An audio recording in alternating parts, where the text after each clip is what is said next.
noches a todos mis amados Buenas hermanos. noches, ¿no?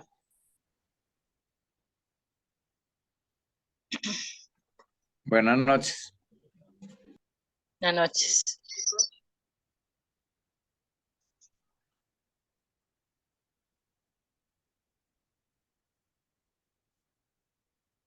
Mi hermano Julián, creo que se le fue el audio.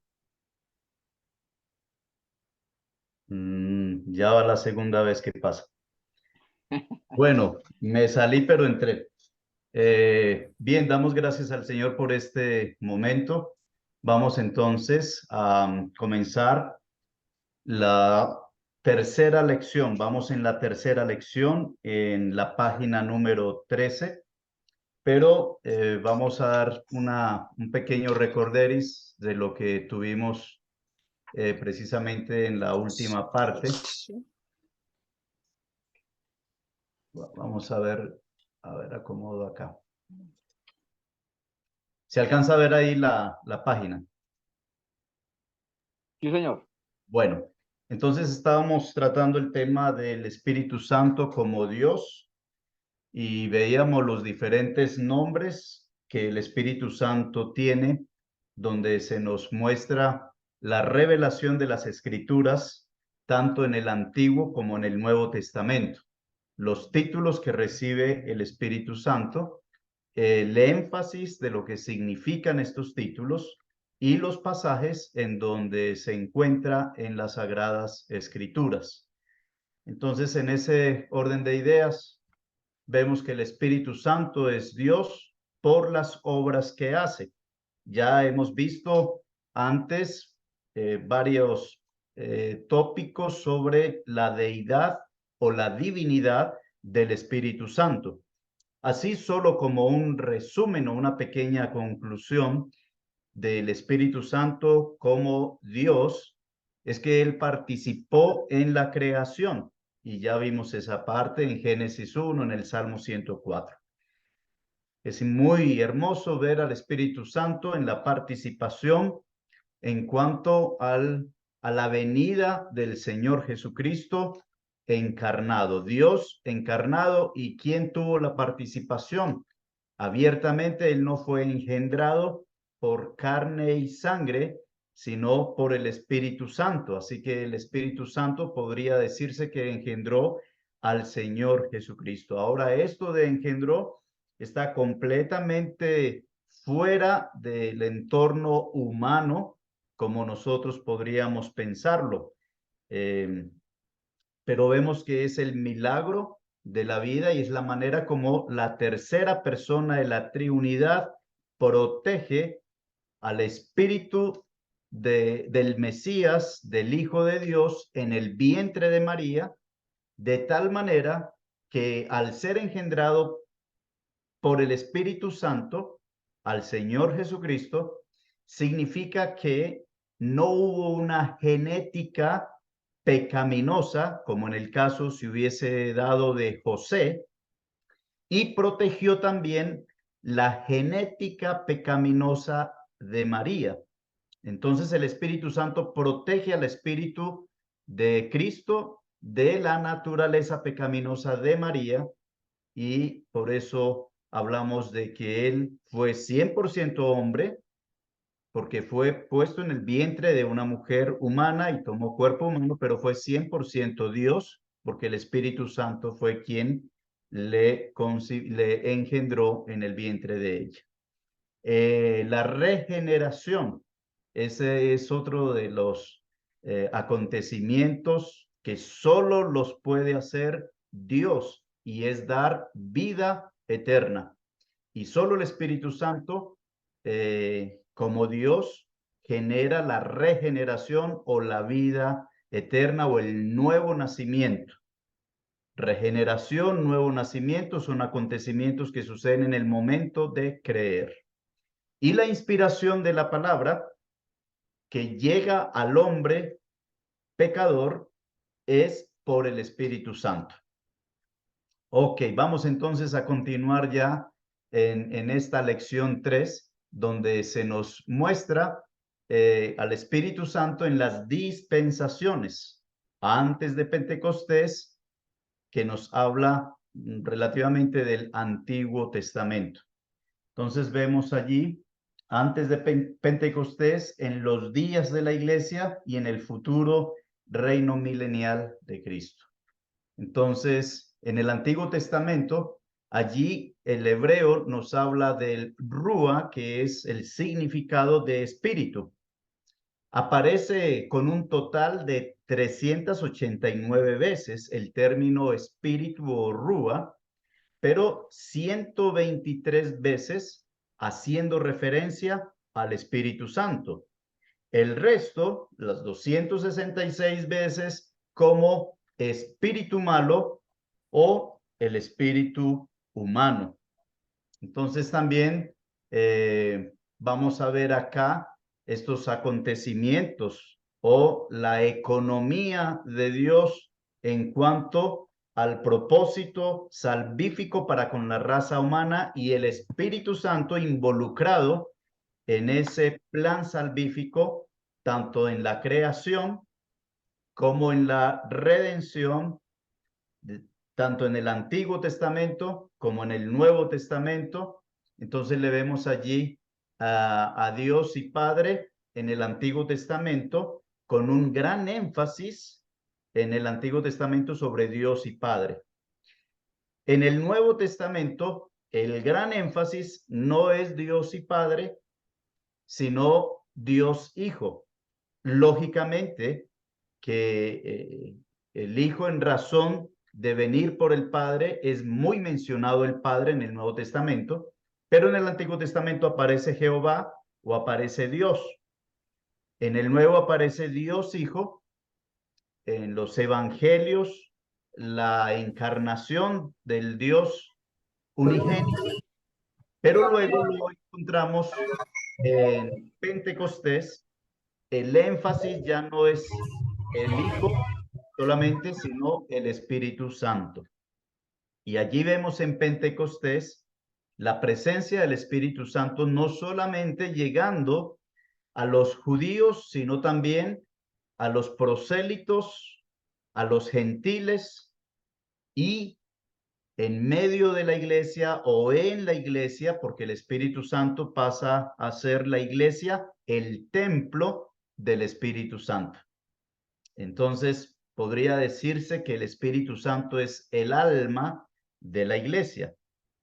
Pero en ese transcurrir de los tiempos dispensacionales, también encontramos al Espíritu Santo en el milenio. Entonces, quiero continuar en esta parte con respecto al Antiguo Testamento. En el Antiguo Testamento el Espíritu Santo es prescriptivo. En este sentido, es aquel que se utiliza para indicar a un interlocutor qué es lo que debe de hacer. Entonces, en ese sentido, el Espíritu Santo es prescriptivo, que es un indicador, es alguien que está haciendo de interlocutor. Pero en el Nuevo Testamento, que no se ve tan reflejado, perdón, en el Antiguo Testamento que no se ve tan reflejado, allí en el Espíritu Santo es más descriptivo. Ya podemos apreciarlo mucho más. Él revela, el Espíritu Santo revela, ayuda a explicar, clarificarlo, manifestarlo de manera directa. El Nuevo Testamento revela al Espíritu Santo, ayuda a explicar al Espíritu Santo, clarifica al Espíritu Santo y manifiesta de manera directa al Espíritu Santo. Por eso ya le podemos ver con más claridad como persona, porque podemos ver más abiertamente su participación en todos los atributos y características que tanto el Padre como el Hijo tienen. Entonces, allí hay unos pasajes donde se nos deja ver estas descripciones que acabamos de expresar. También es decir que la venida del Espíritu Santo en el día Pentecostés debe verse en relación a su obra en las dispensaciones previas. En el Antiguo Testamento, el Espíritu Santo estaba en el mundo como el Dios omnipresente. Sin embargo, se dice que Él vino al mundo en el día Pentecostés, a través del extenso periodo antes de la primera venida de Cristo. El Espíritu Santo estaba presente en el mundo en el mismo sentido en el cual está presente en cualquier parte. Y él obraba ya a través del pueblo de Dios de acuerdo a su divina voluntad. Es verle un poco panorámicamente. Esta es uno de los comentarios que hace Schaffer en la teología sistemática de él.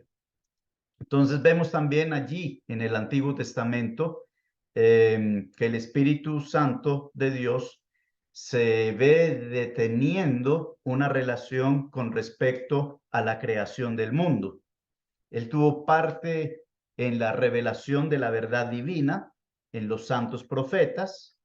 Él inspiró las escrituras que están escritas y tiene un ministerio en general hacia el mundo, restringiendo el pecado. Esa es otra participación del Espíritu Santo. El enemigo no se ha manifestado en plenitud porque el Espíritu Santo lo detiene.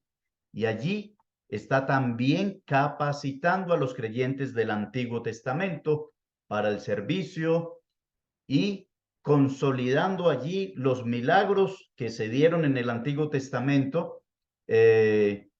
Todas estas actividades indican que el Espíritu Santo era muy activo en el Antiguo Testamento. Sin embargo, no hay evidencias en el Antiguo Testamento de que el Espíritu Santo morara en cada creyente, como si vamos a verlo en el Nuevo Testamento.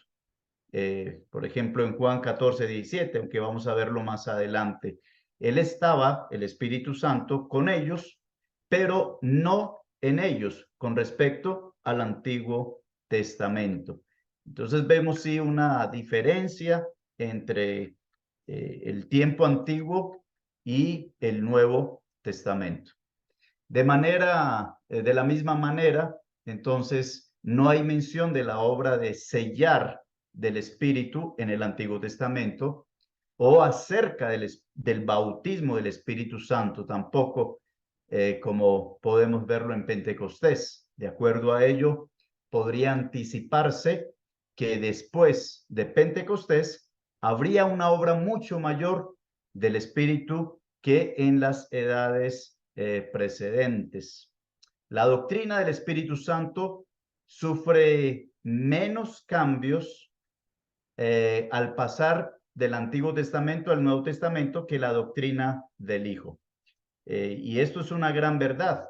La neumatología o el estudio del Espíritu Santo en el Antiguo Testamento, si bien cierto, en el Nuevo se va ampliando y perfeccionando más las características personales del Espíritu Santo, como también un poco más su obra, su participación con Cristo, con el Mesías en la tierra, pero también con la iglesia. A pesar de todos esos cambios, los cambios de la doctrina de Cristo fueron mucho más fuertes, más notorios, ya que el Hijo no se veía de una manera tan amplia, tan específica, tan detallada como la tuvimos cuando Dios Hijo se encarnó y lógicamente allí le vemos muriendo por nosotros de una manera física y todos los otros detalles más con respecto a Cristo. Entonces es como haciendo un poco la comparación entre la doctrina del Espíritu Santo y la doctrina de Cristo en sus diferencias o cambios bruscos entre el Antiguo y el Nuevo. El Espíritu Santo, allí podemos, como leemos aquí en la página 13, se nos dice: la verdad del Nuevo Testamento no es únicamente en la dispensación actual, siempre ha sido una necesidad por razón de la incurable pecaminosidad de la naturaleza o la raza humana. Nicodemo, como maestro de la ley, debía ya de saber esto con respecto a que era necesario nacer de nuevo, ser regenerado, ser nueva criatura, pero aún mismo, por más maestro que fue, él no entendía estas verdades y eran muestra de que el Espíritu Santo tanto en el Antiguo Testamento como en el Nuevo Testamento, regenera y da vida. Antes de Pentecostés, en el Espíritu Santo vino sobre ciertos hombres, y aquí tenemos estas referencias: Bezaleel en Éxodo 31, Otoniel en Jueces 3:10, Sansón, ilustran esto. Otro ejemplo notable es el sacerdote piadoso Azarías, sobre quien descendió el Espíritu Santo. Pero no solamente estamos hablando de ellos, también podemos estar hablando de Josué, de Daniel, de José, de Gedeón, hombres en donde el Espíritu Santo en el Antiguo Testamento participó, trayendo en ellos la luz, fueron iluminados y el Espíritu de Dios reposó sobre ellos. Pero también, como decíamos ahora, no reposó como reposa ahora en la iglesia. Era algo temporal hasta que aún mismo el pecado llegara, de inmediato el Espíritu Santo salía. La soberanía de Dios en cuanto a la participación del Espíritu Santo en otro tipo de hombres. Entonces vemos también a hombres no regenerados, como en el caso de Balaam, aún mismo el caso de Saúl, que si bien cierto, el Espíritu Santo reposó sobre él, fue puesto, primeramente recordemos que Saúl fue puesto por los hombres, fue porque el pueblo pidió rey, no fue porque Dios directamente lo haya escogido. Por eso finalmente el Señor dice: voy a escogerme un hombre conforme a mi corazón. Y allí Saúl entró, digamos que forzado en la voluntad del hombre. No fue directivamente el Espíritu Santo quien lo eligió, pero permisivamente el Espíritu Santo reposó sobre Saúl, y finalmente Saúl se suicida, y entendemos lógicamente una condición de carnalidad en la vida de él. Vemos también el sacerdote Caifás, un hombre pagano, un hombre que no conoce a Dios, pero el Espíritu soberanamente le utilizó a él. Entonces, la soberanía del Espíritu Santo sobre hombres no creyentes.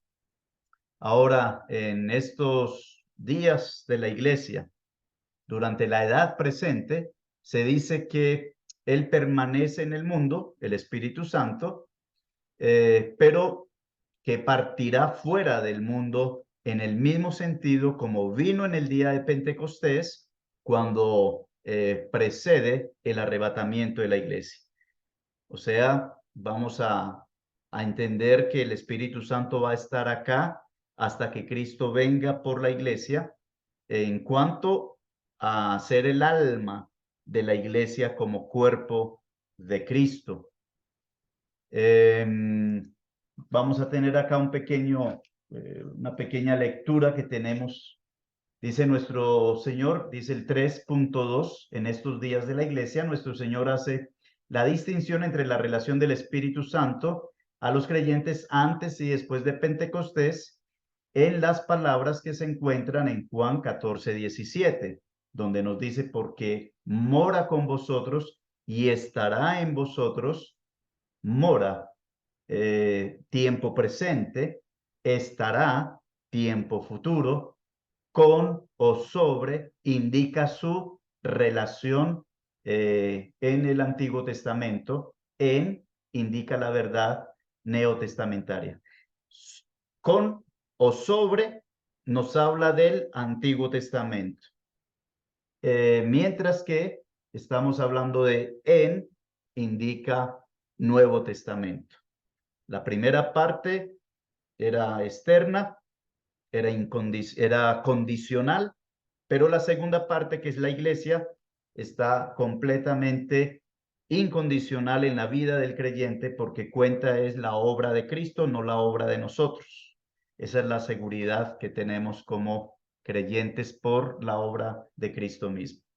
Y se habla de esta ilustración de Parker, quien escribió: un velero surca los mares impulsado por una fuerza externa que viene sobre él.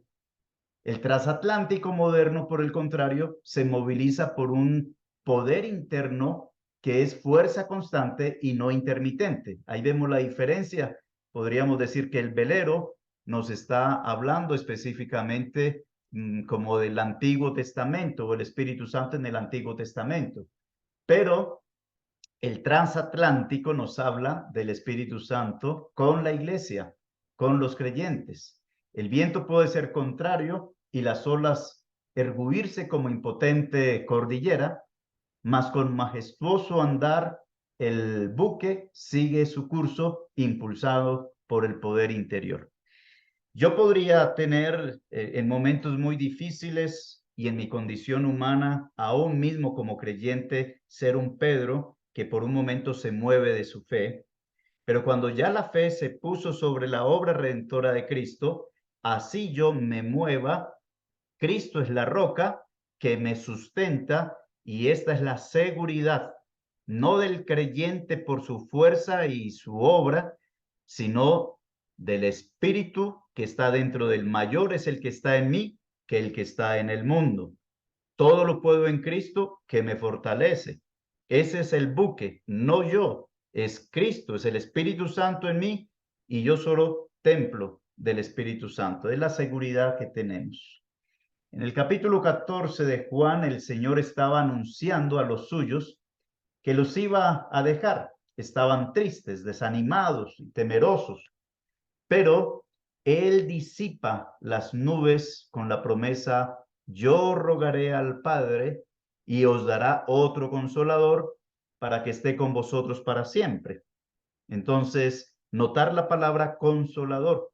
Cristo estaba por dejarlos, pero el Espíritu vendría sobre ellos, solamente aguardaba para ellos la ascensión del Señor.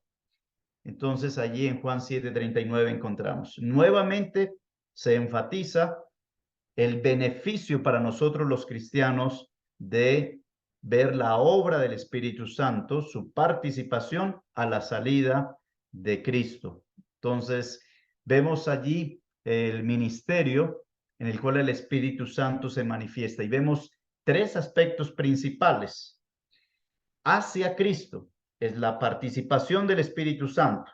Juan 15:26, pero cuando venga el Consolador, a quien yo os enviaré, entonces del Padre, el Espíritu de verdad, el cual procede del Padre, Él dará testimonio de mí.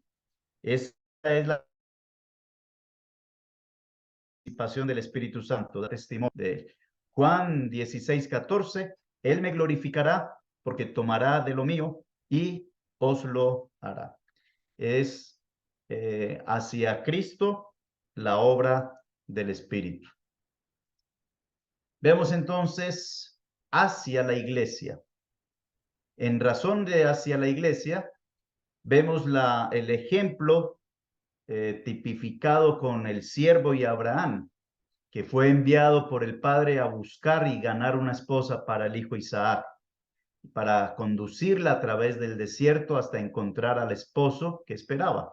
Así el Espíritu Santo hoy día está tomando entre las naciones una esposa para el Señor Jesucristo. Es muy interesante.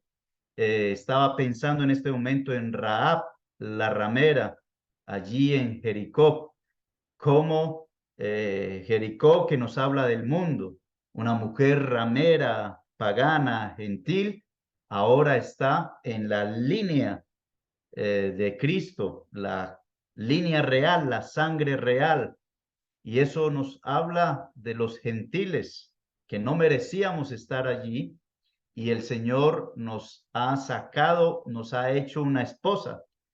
Siendo una ramera, nos ha hecho su esposa, nos ha purificado, santificado. En la primera carta a los Corintios 12:13, porque por un solo espíritu, hablando del Espíritu Santo, fuimos todos bautizados en un cuerpo, sean judíos o griegos, sean esclavos o libres, y a todos se nos dio a beber de un mismo espíritu. O sea que el Espíritu Santo nos ha traído a Cristo como el siervo le llevó la mujer a Isaac obedeciendo el siervo a Abraham, el padre. Es una manera tipológica allí de aquel siervo como el Espíritu Santo haciendo su labor. En Efesios 2:18, porque por medio de él, los unos y los otros tenemos entrada por un mismo Espíritu al Padre. Entonces, nuevamente el Espíritu Santo está en la participación de llevarnos a la presencia del Padre, de llevarnos a la presencia del Hijo. Y encontramos entonces la participación del Espíritu Santo con respecto al mundo. ¿Por qué es tan importante? Porque nosotros fuimos del mundo, estábamos en el mundo, muertos en delitos y pecados. Pero ¿qué sucedió? En esa participación del Espíritu, entonces allí encontramos, pero yo os digo la verdad, os conviene que yo me vaya, porque si no me fuera, el Consolador no vendría a vosotros, mas si me fuere, os lo enviaré. Y cuando Él venga, convencerá al mundo de pecado, convencerá a Julián Rodríguez, convencerá a Liliana, a Catalina, a cada uno de los que estamos acá, de pecado, de justicia y de juicio. De pecado por cuanto no creen en mí, de justicia por cuanto voy al Padre y no me veréis más, y de juicio por cuanto el príncipe de este mundo ha sido ya juzgado. Entonces, la tercera persona de la triunidad entra en escena cuando ya el Señor Jesucristo les está dando las instrucciones a ellos. Yo me voy, el mundo está para ser conquistado, pero ustedes no podrán hacerlo sin la presencia del otro consolador. Y ahí debemos de empezar a analizar cuánta participación le estoy dando al Espíritu Santo en mi vida para llevar a cabo la obra de la gran comisión y aún el gran mandamiento, porque aún en ese primer mandamiento el Espíritu participa terrible, grande, beneficiosamente. Bien, amados hermanos, entonces vemos aquí ya la otra parte, el 3.3 de la página 15, continuamos con el futuro en el reino milenial. Ahí vamos concluyendo la obra del Espíritu Santo en la dispensación. Entonces, vemos algo muy interesante, es que en Isaías 60:21 dice la palabra del Señor, y tu pueblo, todos ellos serán justos, para siempre heredarán la tierra, renuevo de mi plantío, obra de mis manos para glorificarme. Este es un mensaje para Israel. En Joel 2:28 y 32, y después de esto, derramaré mi espíritu sobre toda carne, y profetizarán vuestros hijos, vuestras hijas, vuestros ancianos soñarán sueños, y vuestros jóvenes verán visiones. También sobre los siervos y sobre las siervas derramaré mi espíritu en aquellos días. Y daré prodigios en el cielo y en la tierra, sangre y fuego y columna de humo. El sol se convertirá en tinieblas y la luna en sangre antes que venga el día grande y espantoso de Jehová, y todo aquel que invocar el nombre de Jehová será salvo, porque en el monte de Sión y en Jerusalén habrá salvación, como ha dicho Jehová, en el remanente el cual él habrá llamado. Entonces, conclusión en esta parte.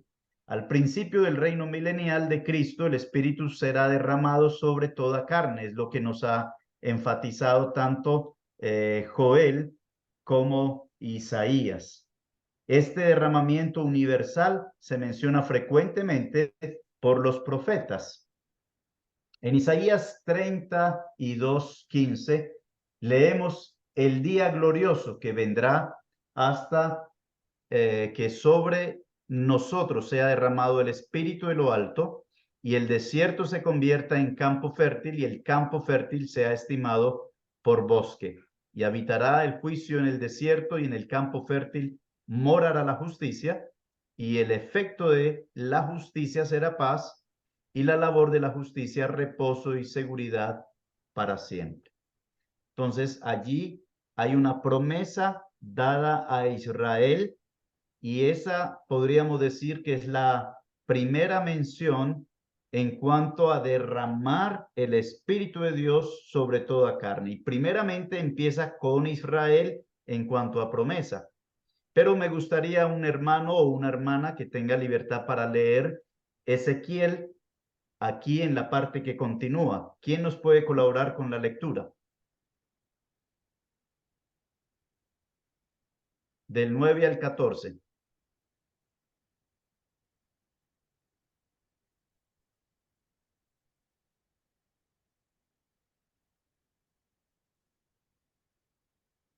¿Me están escuchando, mis hermanos? Y me dijo, profetiza al Espíritu, profetiza, hijo de hombre, y di al Espíritu, así ha dicho Jehová el Señor. Espíritu, ven de los cuatro vientos y sopla sobre estos muertos y vivirán. Y profetice como me había mandado, y entró espíritu en ellos y vivieron y estuvieron sobre sus pies un ejército grande en extremo. ¿Hasta qué capítulo? Bien pueda, mi amado hermano, toda la partecita. Me dijo luego, hijo de hombre, todos estos huesos son la casa de Israel. He aquí, ellos dicen, nuestros huesos se secarán y precio nuestra y pereció nuestra esperanza, y somos del todo destruidos. Por tanto, profetiza y diles, así ha dicho Jehová el Señor. He aquí, yo abro vuestros sepulcros, pueblo mío, y os haré subir de vuestras sepulturas, y os traeré a la tierra de Israel, y sabréis que yo soy Jehová. Cuando abra vuestros sepulcros, y os saque de vuestras sepulturas, pueblo mío, y pondré mi espíritu en vosotros, y viviréis, y os haré reposar sobre vuestra tierra. Y sabréis que yo Jehová hablé y lo hice, dice Jehová. Gracias, amado. Gracias. Vemos entonces, mis amados hermanos, la participación del Espíritu Santo en el milenio, y esta es una promesa que se ha dado a Israel en cuanto a esta verdad. Esperen un momentico. Ok. Listo. El Espíritu Santo, después que la iglesia sea arrebatada por Cristo, ahora va a cumplirse en el milenio nuevamente esa promesa de ellos ser bautizados con el Espíritu Santo. Ese será el cumplimiento para Israel, y podríamos decir que lo que ha sucedido en la profecía de Joel, tan similar o como de cumplimiento también para la iglesia, es solamente una manifestación anterior de lo que va a suceder en el milenio. Entonces, es un preámbulo de lo que vamos a ver en el milenio. A ver, y es importante clarificar esto, lo que está pasando con la iglesia es algo diferente de lo que estará pasando con Israel. Lo hermoso de esto es que nosotros como gentiles, por el rechazo que Israel hizo al Mesías, lo dice el apóstol Pablo en la carta a los Romanos, nosotros hemos recibido la bendición que ellos rechazaron. Así que estamos participando del bautismo del Espíritu Santo por ese rechazo, pero eso no significa que entonces Israel no va a disfrutar de la bendición que fue promulgada primeramente para ellos. Entonces, nosotros nos beneficiamos, pero estas profecías primeramente van para cumplirse con Israel, y lógicamente en el paréntesis donde aparece la iglesia, nosotros gustamos grandemente de ver cómo el Señor ha puesto sobre este corazón de piedra gentil y pagano, lo ha partido con el Evangelio y con el Espíritu Santo, ha hecho un corazón de carne para nosotros. Es una bendición que no era para nosotros y recibimos esa bendición como pueblo de todas las naciones, aún dada la promesa a Abraham. Te bendeciré para Israel, pero en ti también serán benditas todas las otras naciones. Y aquí se cumple esa parte de la promesa y de la verdad. Bien, ahora hermanos, entramos a algo en la lección 4, algo maravilloso de cómo ver la tipología, las símiles con respecto al Espíritu Santo. Entonces, dice aquí lo siguiente, página 17. ¿Quién me ayuda a leer? Me gustaría si un hermano o una hermana se anima a hacer la lectura, para no que me estén escuchando siempre y se cansen de mi voz. La lección 4 de Sí, los símbolos y símbolos del Espíritu Santo. sí, amado. Empezamos. En esta lección consideramos algunos de los grandes símiles o figuras del Espíritu Santo que aparecen en ambos testamentos. El Antiguo Testamento no solo contiene tipos y figuras de Cristo, sino también del Espíritu. 4.1. La paloma, el testimonio del Espíritu. La tercera persona de la Trinidad es claramente representada por la limpia o inofensiva paloma. Mateo 10:16. Leemos el... No, bien pueda, mi hermano. Continúe con la lectura. El estudiante recordará que en esta forma descendió sobre el Señor en su bautismo, como la paloma enviada por Noé. Así el Espíritu Santo voló sobre la desolación y corrosión de la humanidad por más de 4.000 años, desde Adán hasta Cristo, sin encontrar dónde reposar.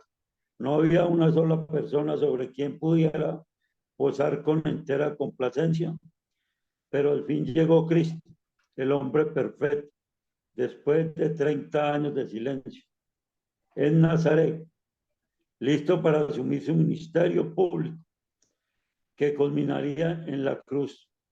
La voluntad del Padre era su deleite, su comida y bebida. Esto lo distinguía de todos los demás. Inmediatamente el Padre demostró su complacencia y el Espíritu descendió y permaneció sobre él. Así dio testimonio a la absoluta perfección de Cristo. Bien, gracias. Gracias, mi hermano. Seguimos. Entonces, vemos aquí, sin duda, ustedes que han tenido el material en sus manos, han podido ir a los pasajes y ver cómo se corrobora estas verdades con los pasajes escritos. Aquí tenemos Mateo 13:16, Marcos 1:10, Lucas 3:22, Juan 1:32. Y quiero ampliar un poquitico más el comentario. Los 4 evangelios mencionan que al ser bautizado Cristo, el Espíritu Santo descendió sobre él en forma de paloma. Este emblema nos habla de la pureza del Espíritu Santo, donde debería traducirse puro más bien. El origen celestial del Espíritu. Entonces, la paloma desciende cuando Cristo está siendo bautizado, entonces es figura del origen celestial del Espíritu. Entonces, encontramos también la paz. La paloma se asentó sobre Cristo. Mi paz os dejo, mi paz os doy, yo no la doy como el mundo la da. Cristo como promulgor de la paz, pero también vemos que el Espíritu Santo, en el fruto del Espíritu Santo encontramos la paz del Espíritu. Excepto por la mención de la paloma que Noé soltó del arca después del diluvio, todas las referencias, y tengamos en cuenta esto, que en el Antiguo Testamento, excepto por la paloma en Noé, todas las referencias de paloma en el Antiguo Testamento se relacionan con los sacrificios. los que son típicos más bien o tipifican a Cristo y no tienen ninguna relación con la doctrina del Espíritu Santo.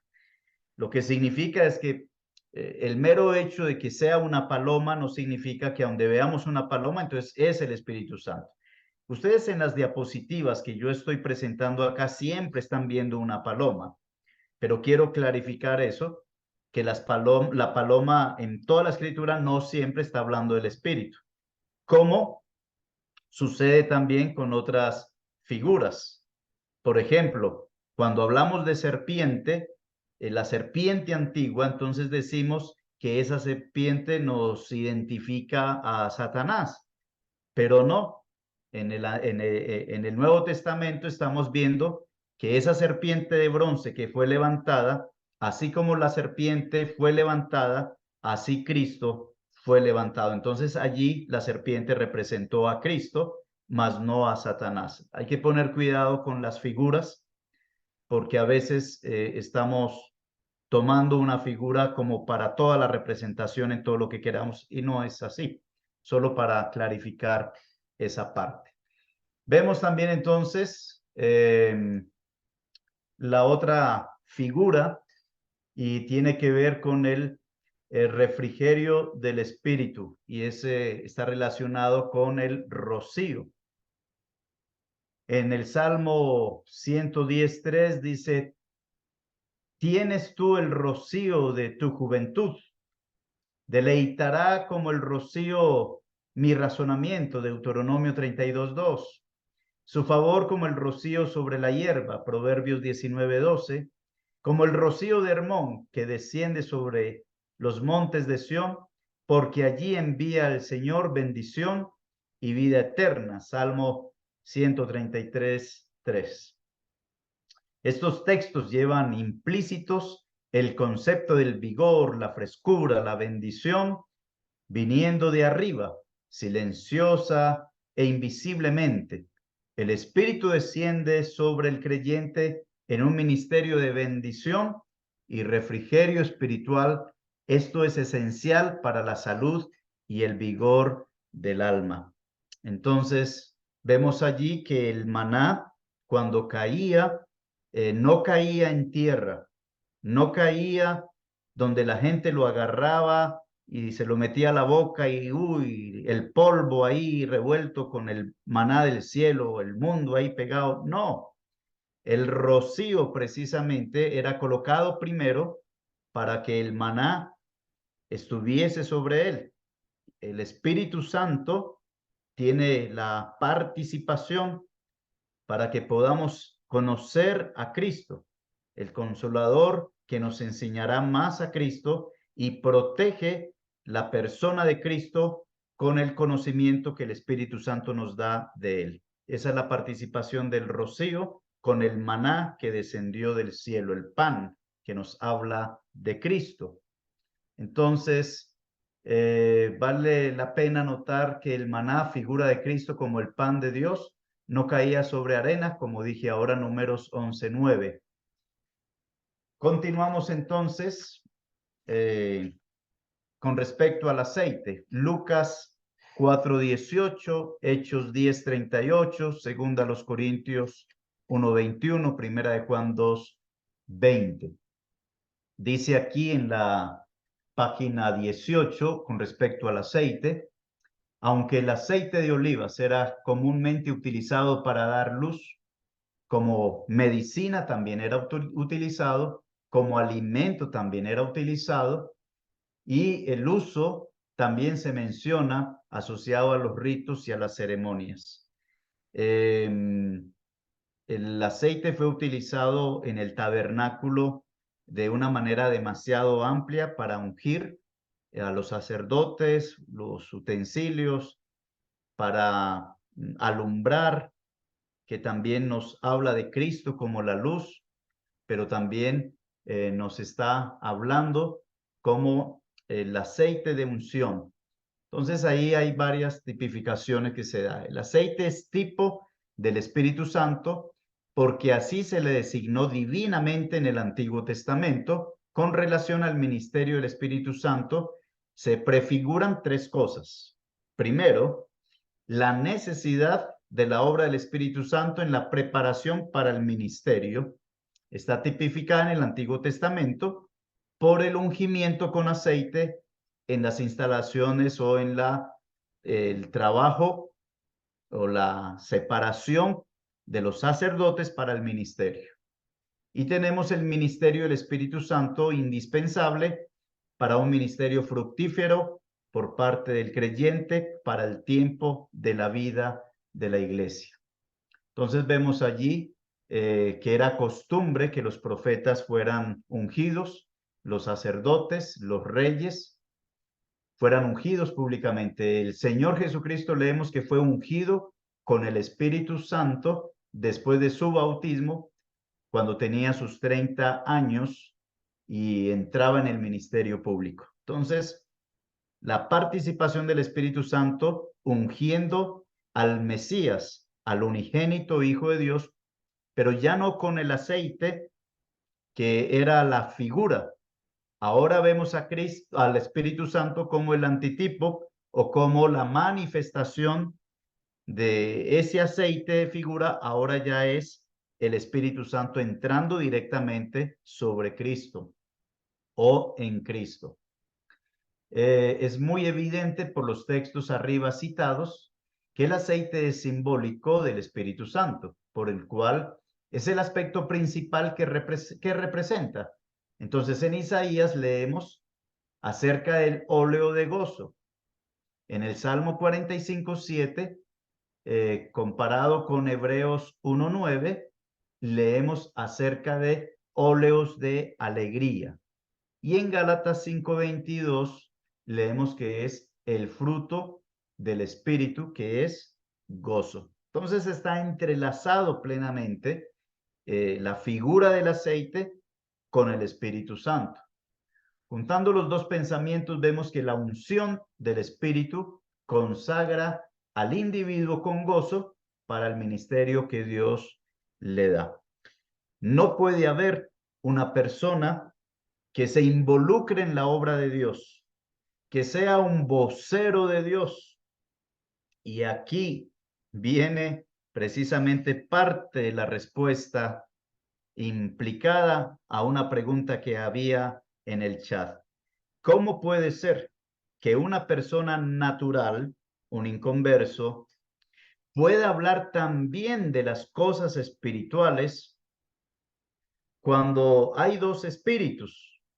Entonces, si esa persona solo tiene el espíritu natural, pero no tiene al Espíritu Santo, ¿cómo puede hablar también? Y la respuesta aquí es que en las Escrituras, para que sea directamente de Dios, tiene que entrar el Espíritu Santo en la vida de esta persona. Tiene que ser bautizada por el Espíritu Santo. Tiene que ser ungida por el Espíritu Santo para que hable de Dios.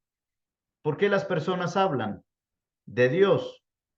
Porque así como encontramos Mateo 7:21, muchos me dirán en aquel día, en tu nombre echamos demonios, en tu nombre hicimos milagros, en tu nombre profetizamos. Y estas personas están involucradas con las cosas espirituales, pero Cristo les dijo, nunca os conocí, apartaos de mí, hacedores de maldad. El mundo puede hablar de Jesús. Los demonios también hablan de la Biblia y hablan de Cristo, pero eso no significa que esa sea la palabra de Dios en ellos. Entonces aquí es ese sello, esa marca que el Espíritu Santo nos entrega.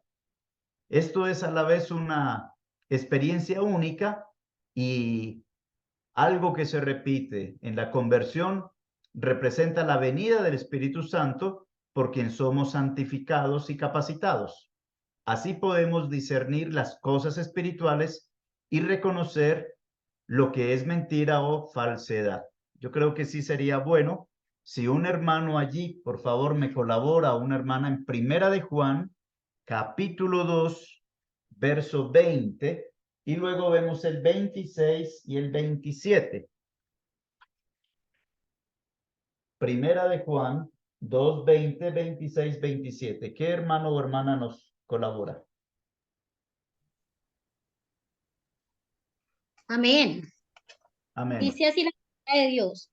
Pero vosotros tenéis la unción del Santo y conocéis todas las cosas. Y os he escrito esto sobre los que os engañan.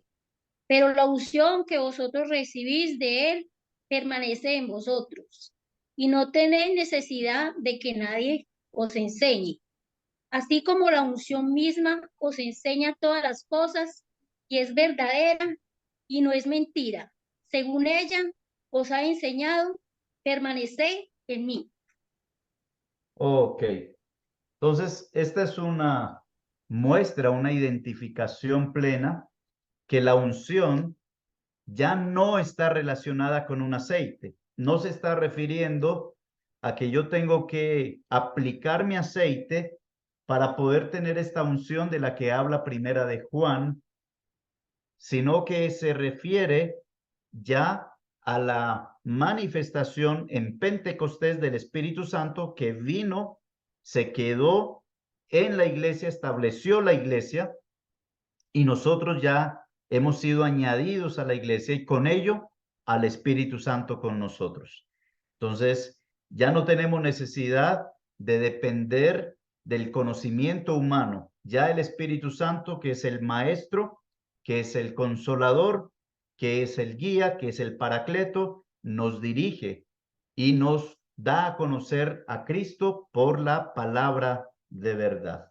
Esta es una garantía que tenemos de no estar solos en la capacitación y en la formación como cristianos.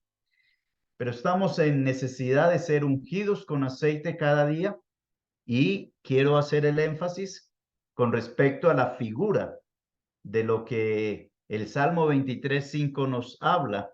No se está refiriendo a que yo todos los días tengo que ungirme con aceite físico, aceite de oliva o de aceite Johnson. No, se está refiriendo a esto de ser llenos del Espíritu Santo, que es permanentemente estar en comunión, estar con toda la plena libertad para darle al Espíritu Santo a obrar en mi vida, y a eso se está refiriendo de que el Espíritu Santo esté plenamente lleno en nosotros, para mantener gozo constante en el Señor, en nuestra fuerza.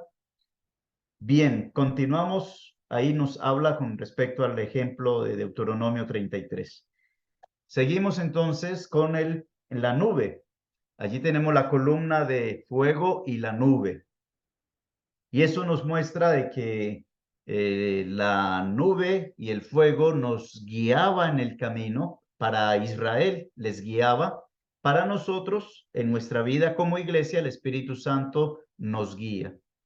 El fuego y la nube iluminaba el campamento. De esa misma manera lo hace con nosotros. Permanecía en ellos en el desierto. Entonces el antitipo, o sea, la manifestación del Espíritu Santo es que el Espíritu es nuestra dirección. Juan 16:13, Romanos 8:14, Gálatas 5:18. Lo que fue para Israel el fuego y la nube es para nosotros el Espíritu Santo. La iluminación del Espíritu, Juan 16:14, 15, primera los Corintios 2:10 y 12, y la permanencia del Espíritu Santo, Juan 14:16, Efesios 4:30.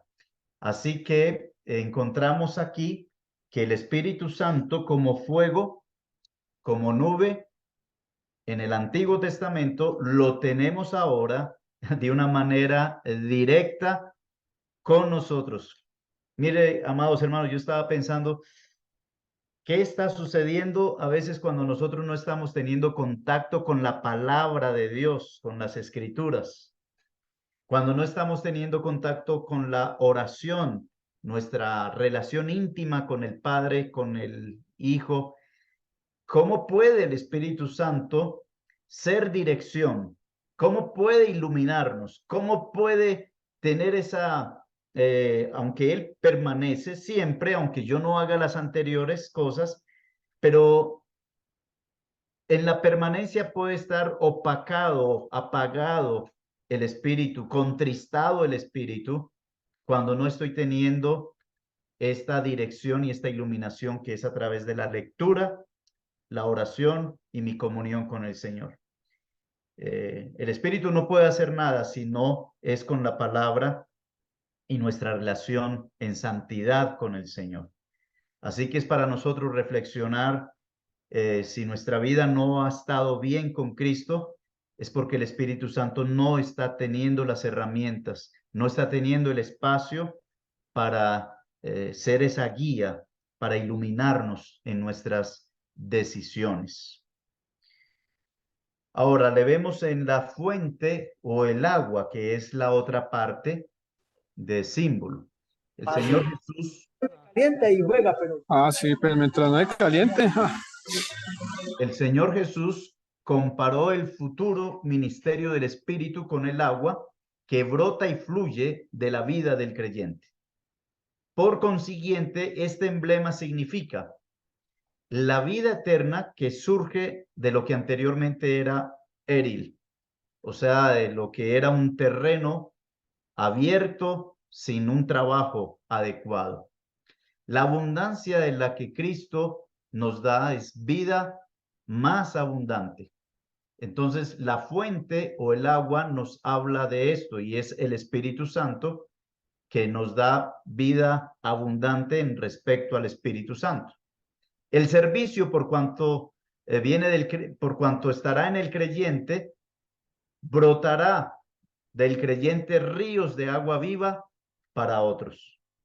Es esa libertad en donde fluirá en cada uno de nosotros esa fuente de agua viva. Y yo me imagino o recuerdo más bien cuando un creyente está en su primer amor, este creyente deja ver esa agua permanentemente moverse, abundar, entregar y entregar. No deja más que de hablar de Cristo, de la obra, está dispuesto en todo y por eso en la carta a los Efesios el Señor extraña eso y le dice a los hermanos en Éfeso, pero tengo contra ti que has dejado tu primer amor. Esa fuente de agua que no solo es agua para el creyente, sino que debe brotar para otros también, como el evangelio, predicar las buenas nuevas y ser de bendición. Entonces, allí el agua es una figura que ocurre con frecuencia en la Biblia. A veces representa la palabra de Dios, a veces al Espíritu de Dios. ¿Cómo podemos distinguir esto? Cuando el agua está sin movimiento, se refiere a la palabra de Dios. Cuando el agua está en movimiento, se refiere al Espíritu Santo. En algunos pasajes, esta agua que corre se describe como agua viva. En Juan 3:5, el agua representa la palabra. Primera de Pedro 1:23. Juan 4:14 representa al Espíritu. Entonces a nuestro Señor nunca se le llama el agua de vida. Él es quien la da. Me hace recordar el encuentro con la mujer samaritana. Él es el que le está ofreciendo el agua a ella. Y eso nos habla del Espíritu Santo en ese contexto. Al que tuviere sed, yo le daré gratuitamente de la fuente de agua viva. Apocalipsis 21:6. Todo verdadero creyente puede decir, y a todos se nos dio a beber de un mismo espíritu. Entonces, encontramos allí en Números acerca de cómo sanaban los moribundos al mirar hacia una serpiente puesta en alto, de cómo marchaba el pueblo sanando hacia el nacimiento del sol, de cómo recibió refrigerio junto a un pozo de aguas y del resultante cántico. El pozo de agua viene después de la salvación. Así es con nosotros, el Salvador en la cruz pagó el rescate por nosotros y el Espíritu Santo en nosotros produce gozo, adoración y servicio.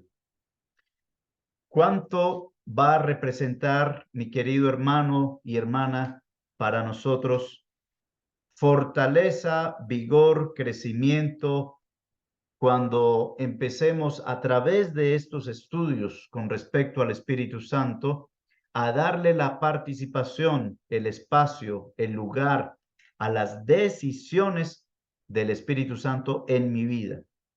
Debo de hacer un viaje. ¿Quién toma la decisión? ¿El Espíritu Santo es el que me guía o soy yo? ¿Debo buscar esposo o esposa para el proyecto de vida? ¿A quién debo de acudir para la dirección? Pues el Espíritu Santo estará guiando como guió al siervo de Abraham para una esposa o un esposo para su vida. Entonces, el Espíritu Santo debe de estar involucrado y está involucrado. Muchas veces, mi querido hermano y hermana, el Espíritu nos manda a hacer algo. Ve a tal lugar, habla de mí, o haz esto o aquello, o no atienda a esto o a lo otro que no edifica, y a veces creemos que son palabras de nosotros, aún la conciencia mía, pero no, mucho de esto está viniendo del Espíritu Santo y no lo estamos escuchando.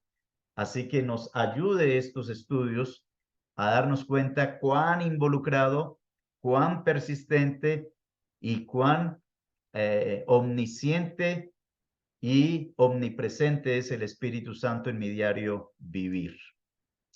Estos ríos, que es otro de los figuras del Espíritu Santo aquí en el material de Emaús, estamos entonces 4.6 en la página 20. El testimonio del Espíritu. Un río fluida en el paraíso de Adán y habrá otro en el futuro paraíso de Dios. El primero era literalmente un río. El testimonio, según creemos, es símbolo del Espíritu Santo. Apocalipsis 22:1. Al Edén entraba el río para regarlo, pero allí se dividía en 4 brazos que fluía en 4 direcciones. Entraba un río al huerto y salía 4. Génesis 2:10.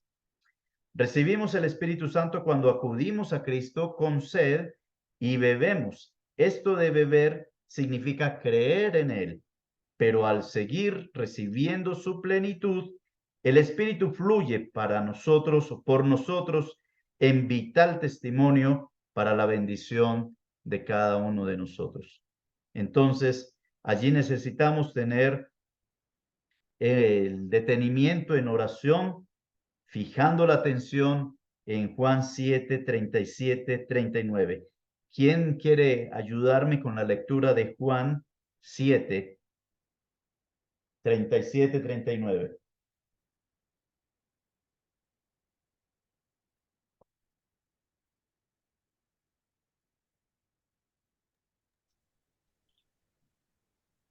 ¿Me escucha, mi hermano? Sí, amado. Juan 7, 37 al 39 dice la palabra de Dios. En el último y gran día de la fiesta, Jesús se puso en pie y alzó la voz, diciendo, si alguno tiene sed, venga a mí y beba. 38. El que cree en mí, como dice la escritura, de su interior correrán ríos de agua viva. 39.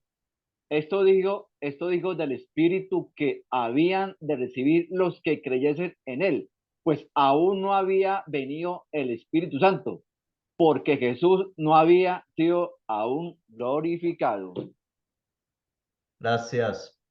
Este pasaje indica claramente que Cristo es el manantial donde bebemos y que el Espíritu Santo es un río que fluye de nosotros al mundo que nos rodea. Tenemos Juan 3, el agua que nos habla de la palabra, desciende. En el capítulo 4, el agua salta, pero en el capítulo 7, el agua corre. En el capítulo 4, 14, la referencia es a la adoración, mientras que en el capítulo 7 se trata de testimonio. Así como las aguas salieron de la roca que fue herida como consecuencia directa de aquel golpe que Moisés dio cuando tenía que hablar, la golpeó, Éxodo 17:5. Así el Espíritu Santo que viene a nosotros y fluye por nosotros es el resultado de la muerte y la resurrección de Cristo. Entonces, la roca fue golpeada, fue herida, por decirlo así, pero al herir la roca, también la fuente de agua sale, el Espíritu Santo se mueve en medio de la obra redentora en la cruz. La muerte de Cristo trae vida abundante, agua abundante para el que cree en él. Entonces, encontramos esa gran bendición para nosotros como creyentes en la era de la iglesia. Hay la figura del viento, que nos habla también de la soberanía del Espíritu Santo. Ahí tenemos algunos pasajes donde nos habla Juan 3:8, Hechos 2:1-2. El Señor ilustró la obra de la regeneración del Espíritu Santo por medio del viento.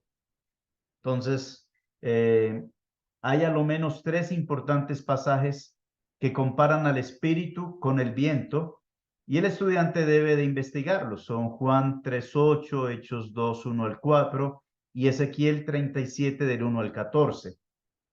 Es muy significativo que tanto en hebreo como en el griego, la palabra original que se traduce espíritu también se puede traducir viento. La idea fundamental de ambas es actividad o energía invisible. Notemos 3 cosas acerca del viento. El viento es del cielo. Las escrituras frecuentemente hablan de los vientos del cielo. El Espíritu Santo de Dios es de lo alto, pero también nos habla que es invisible. El Espíritu Santo es invisible. El mundo no le puede ver. El Espíritu Santo es poderoso.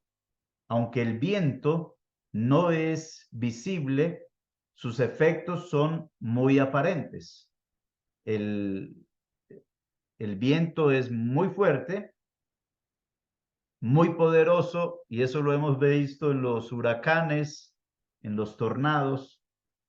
¿Qué fuerza tan tremenda tiene? Ya sea para bien o para destrucción. Y los poderosos efectos del ministerio del Espíritu Santo se pueden ver donde quiera que es llevado el Evangelio de Dios. Su actividad es invisible, pero soberanamente poderosa. Así que esa es la figura que encontramos del Espíritu Santo también. El viento indica las diversas características de la obra del Espíritu Santo en la nueva creación. Su obra es invisible, nadie puede ver el viento. Y tenemos la obra del Espíritu es soberana, es decir, alcanza al que Él desea alcanzar, así como el viento sopla donde quiere. Ningún hombre puede reclamar el derecho a que el Espíritu Santo lo regenere. Lo que eso significa es que no se trata de la fuerza humana. Yo voy a ser hijo a partir de hoy, y a partir de hoy el Espíritu Santo entrará en mí. No, esto es un efecto sobrenatural. Es una obra de Dios y es algo que solo la palabra de Dios por el Espíritu Santo que convence es el que nos lleva a nosotros a ser nuevas criaturas regeneradas en el Señor. La obra del Espíritu del nuevo nacimiento es de carácter celestial. El Señor trazó un contraste neto entre el nacimiento terrenal y el nacimiento celestial. Lo que es nacido de la carne, carne es; lo que es nacido del Espíritu, Espíritu es. Y allí vamos finalizando entonces ya nuestro tema, pero quiero solamente muy básicamente mostrar algunas otras figuras que no están en este material, que son tipos también de Cristo, figuras de Cristo. las arras. En la segunda carta a los Corintios 1:22, 5:5, Efesios 1:14, tenemos allí también la fiesta de las primicias, como las arras de la cosecha, que era muy conocida en el Antiguo Testamento. Y la idea principal en conexión con las arras es la prenda de garantía. Entonces, usted va a hacer un negocio, a comprar una casa, comprar un vehículo, y entonces necesita dar una prenda de garantía, unas arras. Y entonces vamos a hacer un depósito inicial de tanto dinero. Si yo no hago la compra finalmente y me mareo, entonces se pierde ese dinero porque va a beneficio de la persona que estaba vendiendo. O viceversa. Entonces esto es una prenda de garantía. Ahora en el campo espiritual, la presencia del Espíritu Santo en el corazón del creyente es la prenda de garantía de parte de Dios de que habrá de recibir todas las bendiciones futuras prometidas en relación con su salvación. La presencia del Espíritu Santo, las arras o adentro dado por Dios, es la mejor garantía, o adelanto dado por Dios, es la mejor garantía de que jamás dejará de cumplir alguna de sus promesas en relación con nuestra salvación. Lo que significa es que es Dios quien hace el pacto con nosotros y Él nos entrega el Espíritu Santo para decirnos, esta es la garantía de que usted, por haber creído en la obra perfecta de mi Hijo, y Cristo también lo dijo, el que oye mi palabra y cree, el que cree en mí, aunque esté muerto, vivirá, es que no se pierde la salvación. La salvación es un regalo, es un depósito de Dios, es la garantía de Dios y esa garantía la puso con el Espíritu Santo. Él no se va de nosotros como en el Antiguo Testamento sí sucedía. Él estará con nosotros hasta que Cristo venga. Amén. Por eso es la seguridad que Dios nos da como hijos. Tenemos también entonces el siervo. Por asunto de tiempo paso la otra y ya habíamos hablado del siervo con respecto al que está eligiendo esposa para Isaac. Con el propósito del siervo era de servir a su amo y de hablar en su nombre. Así también el Espíritu Santo no habla por sí mismo, sino que revela a Cristo. Juan 16:13. La misión del siervo del Espíritu Santo consistía, con respecto a Abraham, en procurar una esposa para Isaac. Hoy el Espíritu Santo va agregando al cuerpo de Cristo los que creen, los que en conjunto constituyen o constituimos la esposa del Cordero. Y tercero, el siervo le dio dones o regalos a la prometida, del mismo modo como hoy se dan los dones espirituales al pueblo de Dios por medio del Espíritu Santo. Qué perfecto contraste de ver al siervo en el Espíritu Santo en participación con la iglesia de Cristo. Vemos también otra figura y es allí la obra del Espíritu Santo hacia los pecadores. Pero bueno, esto ya es la parte 5, la lección 5, que la veremos, si el Señor permite y no viene antes, para el próximo miércoles. Mi hermano Julián tiene entonces el espacio. Creo que también había una pregunta por allí. Sí, mi hermano, ahí está la pregunta. Bien, entonces la pregunta también está dada la primera. Si tenemos dos espíritus, entonces, ¿por qué el inconverso habla tan coherentemente de Dios? Y estábamos entonces retomando eso durante el estudio. Y es que primero dice la carta a los Corintios que el hombre natural no percibe las cosas que son de Dios, muestra una condición en la cual el hombre inconverso está completamente alejado de las verdades de Dios. Estaba pensando en la mujer en Hechos 16, cuando el apóstol Pablo estaba predicando y salió una mujer apoyando lo que Pablo estaba diciendo, a escuchar acerca del Dios que está predicando Pablo. Pero aparentemente estamos viendo que esta mujer está apoyando el evangelio, está ayudando a promulgar y podríamos decir, esa es de nosotros. Pero lo que vemos es que el apóstol Pablo allí rechaza la participación de esta mujer porque Pablo puede percibir que era un demonio el que estaba en ella. Así que Pablo le reprende y esa es una muestra también en donde nosotros debemos de tener el discernimiento de entender que no todos los que hablan de Dios, aunque tengan la Biblia en la mano, son voceros del Señor. Tenemos en la carta a los Corintios, segunda a los Corintios, capítulo 11, también una verdad, y es que nos muestra que nosotros podemos ser engañados como la serpiente engañó con astucia a Eva, nuestros sentidos también sean engañados de la sincera fidelidad de Cristo.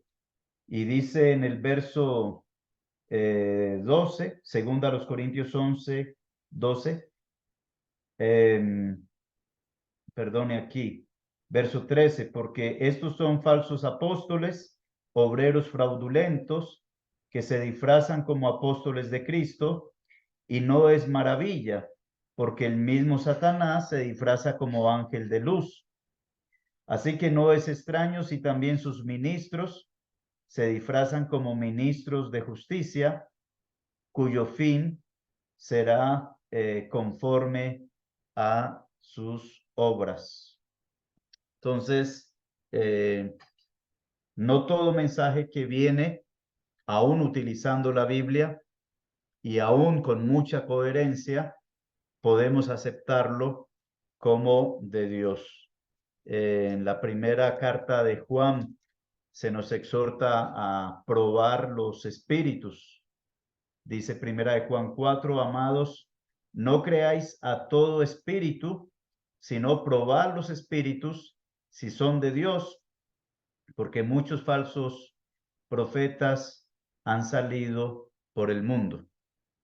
Entonces, ¿por qué estoy citando estos pasajes? Porque hay mensajes muy coherentes y se ven como una lógica donde uno dice, oiga, tiene como razón, pero no estamos escudriñando y confrontándolo con otras verdades bíblicas y a veces nos damos cuenta que estamos creyendo una verdad, una mentira camuflada con verdad. Una cosa es clara, si el Espíritu Santo no está habitando la vida de una persona, no puede haber entendimiento de la luz. El hombre natural no percibe las cosas que son del Espíritu, mientras que el espiritual todo lo escudriña, todo lo juzga. Es lo que nos enseña la carta a los Corintios, tanto en el capítulo 1 como en el capítulo 2, hace ese énfasis. Con respecto al tema de si se ora al Espíritu Santo o no se ora al Espíritu Santo. La participación del Padre, la participación del Hijo y la participación del Espíritu Santo tienen funciones específicas. Vemos aún al Padre entregando a su Hijo. Vemos al Hijo obrando en función redentora para con nosotros. y vemos al Espíritu Santo siendo el que convence al mundo de pecado, de justicia y de juicio. Vemos al Espíritu Santo morando en el creyente, y en Romanos capítulo 5, creo que está, le vemos a él intercediendo, ayudando en nuestra debilidad en cuanto a la oración que nosotros tenemos, que debemos de pedir como conviene, no lo sabemos, pero el Espíritu está intercediendo con nosotros, y esa es una de las partes importantes en nuestra, en la participación del Espíritu. Romanos capítulo 8, 26. De igual manera, el Espíritu nos ayuda en nuestra debilidad, pues que hemos de pedir como conviene, no lo sabemos, pero el Espíritu mismo intercede por nosotros con gemidos indecibles. Ahí vemos la participación del Espíritu Santo en el creyente con respecto a las oraciones. Hemos visto que el Espíritu Santo es el Paracleto, es el otro consolador, que representa o simboliza, o más bien también significa nuestro abogado. Entonces, ¿qué hace el Espíritu Santo?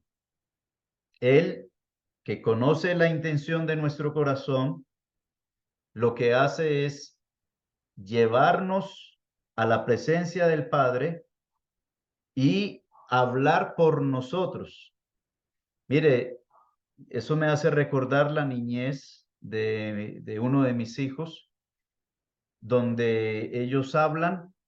Hay personas que nos están rodeando, el niño tiene 3 añitos, y entonces la mamá le entiende todo lo que el bebé está diciendo, y los que lo rodean dicen, ¿y usted le entendió? Sí, claro, yo le entendí lo que me está diciendo. Y eso sucede con el Espíritu Santo. Nosotros a veces pedimos mal, no pedimos bien, o no sabemos cómo orar, por decir algo. Padre eterno, gracias por haber muerto en la cruz del Calvario por nosotros, y seguimos la oración. Y otro hermano entendido dice, no, la verdad es que el Padre no le escuchó, porque es que no fue el Padre quien murió en la cruz, fue el Hijo. Entonces a veces nos emproblemamos porque esa oración no estuvo bien, porque mire que Dios no le escuchó, pero es que el Espíritu Santo está en nosotros para que esa palabra Dios la entiende, y Dios es omnisciente, entonces Él intercede por nosotros. Esa es la participación del Espíritu Santo. También nos convence en nuestro espíritu de que somos hijos de Dios, nos da la certeza en la fe hacia quién nos dirigimos. Pero la labor del Cristo Jesús, Él mismo lo dejó allí pronunciado en su misma palabra, cuando nos lleva a orar en el nombre de Él, para nosotros acercarnos al Padre. Entonces, todo lo que pidáis al Padre en mi nombre, Él los dará. Y la razón de eso es que Cristo fue aquel mediador entre Dios y los hombres. No hay otro mediador fuera de Él, en el que nosotros podamos encontrar la aceptación del Padre. Entonces, en Cristo tenemos la confianza para entrar al lugar santísimo por su sangre. Eso nos expresa en Hebreos 10:19. Fue Cristo quien murió por nosotros. Él es nuestro sumo sacerdote, que día y noche y perpetuamente intercede también por nosotros al Padre en la oración, aún en la oración sacerdotal. Es el Hijo quien está intercediendo por nosotros en cuanto a nuestra comunión con Él. Todo está llevado a que Cristo ocupó nuestro lugar, y el Padre nos ve a nosotros en Cristo Jesús. Y solo en el nombre de Jesús podemos llegar al Padre, porque Él está en nosotros y con nosotros. El Espíritu Santo es Dios, sin duda. Cuando nosotros estamos orando, es el Espíritu quien está dentro de nosotros, llevándonos al Padre y diciéndonos lo que tenemos que expresarle. Recuerdo aquí la palabra del Señor en 1 Timoteo 2:5 para corroborar lo que dije ahora, porque hay un solo Dios y también un solo mediador entre Dios y los hombres, Jesucristo hombre. Esa es una razón por la cual nosotros debemos de orar en el nombre del Señor Jesucristo. Entonces, Jesús dijo, yo soy el camino, la verdad y la vida. Nadie viene al Padre sino por mí. Esto ya implica un poco más la obra redentora, pero también nos habla del principio de que Cristo es ese camino para llegar al Padre. Si hay más comentarios que los hermanos quieran participar, entonces está abierto porque sé que hay otros hermanos que también quisieran hacer algún comentario.